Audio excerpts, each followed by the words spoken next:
Hey, Professor Harris here, your instructor for IDS-105 with my Module 4 introduction.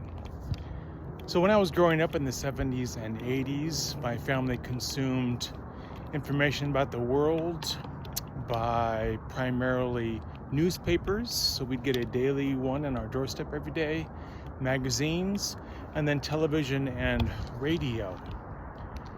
My father was a stockbroker, so he had a subscription to Business Week.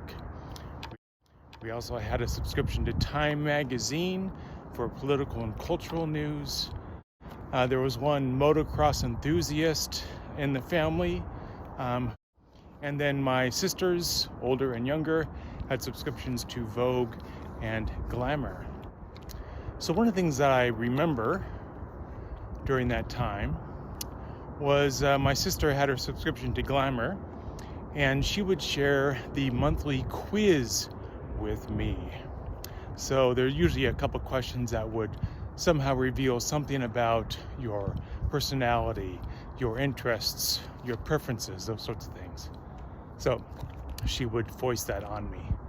I actually don't remember learning a whole lot about myself from that quiz, but I do remember learning something about my personality when in college I took the Myers-Briggs personality type assessment, an assessment that is discussed in this week's textbook reading.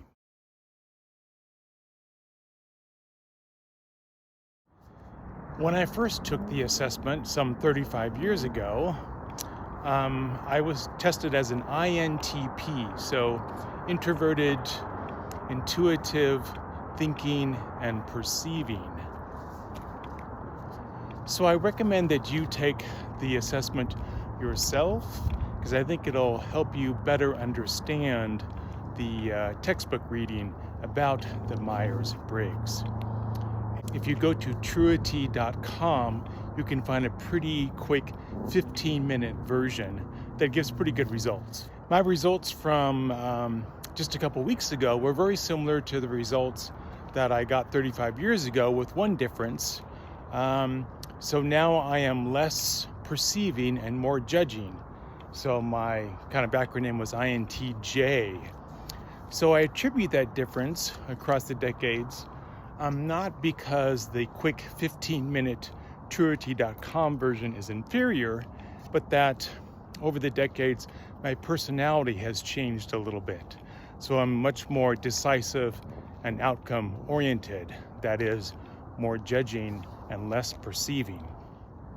Helpfully, the results on the truity.com assessment tell you how strongly you scored on each dimension. So for example, on the extroversion introversion dimension, I was only 52% introverted, so barely introverted. And that's changed over the years. When I was younger, a little more wary about speaking with strangers, so I had a higher introversion score. Otherwise, I was 57% intuiting, which means that I'm a big picture sort of person rather than detail oriented. And I was 59% judging, which means I'm quick to decide and like to complete tasks. Of course, Myers-Briggs is just one assessment. There are lots of others: Enneagram, DISC, leadership communication styles, 5-factor, so a whole bunch of other different kinds. So what's the value of these assessments other than just having some fun? You might raise this question as you explore some of the kind of accuracy and reliability issues with some of these. Some are better than others, and in fact, some say that the Myers-Briggs assessment is pseudoscience.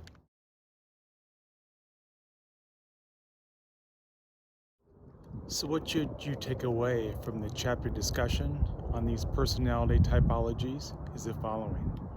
When formulating a work team and then working with members of that team, observe and appreciate the diversity of personalities represented, and more importantly, use your learning about personality styles to individualize your engagement with each team member.